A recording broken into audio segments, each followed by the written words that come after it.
یہاں کی گورنمنٹ تو بہت سپورٹ کرتی ہے، سوشل پہ ہی آئے ہوں گے اور سوشل پہ ہی گھر ملا ہوگا. یہ کچھ الفاظ ہوتے ہیں جو بہت بار سنا. شاید یہ وہی لوگ ہوتے ہوں گے جو خود سوشل پہ رہ رہے ہوں گے اور ان کا جو ارد گرد سرکل ہوگا وہ یہیں تک محدود ہوگا. ان کا ذہن یہاں تک پہنچ ہی نہیں سکتا کہ کوئی لوگ محنت کر کے بھی اپنا گھر لے سکتے ہیں. کچھ الفاظ اتنے زہریلے ہوتے ہیں نا کہ وہ سیدھا دل پہ لگتے ہیں اور پورا زہر اپنا پھیلا دیتے ہیں. کہنے والا تو کہہ جاتا ہے، اسے احساس تک نہیں ہوتا. جب بھی میں ویڈیو لگاتی ہوں نا تو مجھے یہ والے کمنٹس اکثر دیکھنے کو ملتے ہیں تو مجھے بڑی تکلیف ہوتی ہے. اللہ ان لوگوں کے شر سے بچائے.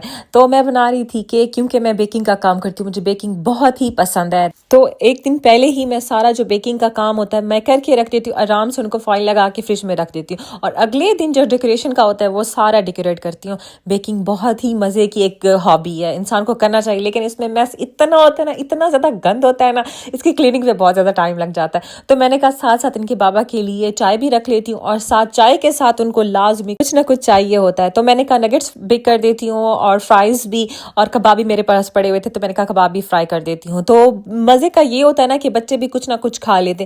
جس دن میرا بیکنگ یا ڈیکوریشن کا کام ہوتا ہے نا تو میں صحیح تھک جاتی ہوں کیونکہ ٹائم بہت زیادہ لگ جاتا ہے. تو میں نے کہا نا ایسا کرتی ہوں کہ شام کے لیے پیزا آرڈر کرا لیتے، ورنہ میرا پورا پلان تھا میں نے نا فش اسٹیک بنانی ہے. تو میں نے کہا نیکسٹ ڈے کے لیے بنا لوں گی، اور بچے نا اتنا مزے سے کھیل رہے تھے نا، میں نے صبح اتنے آرام سے صفائی کی اور شام میں یہی گند کر دیتے. لیکن پھر میں ان کو دیکھ کے نا اتنا شکر ادا کر رہی ہوں، تو میں نے کہا شکر اللہ پاک کا کہ مجھے اللہ تعالیٰ نے یہ پھول دیے. ان کے ہونے سے گھر گندا بھی ہو رہا ہے اور میں پھر سے صاف کر رہی ہوں، اور ان کے ہونے سے ہی گھر میں رونق ہے. الحمدللہ اللہ پاک یہ نعمتیں سب کو دے. پھر شام میں آیا پیزا، پھر بچوں نے بھی الحمدللہ شوق سے کھایا اور ہم نے بھی الحمدللہ. آج کا بہت ہی اچھا دن گزرا.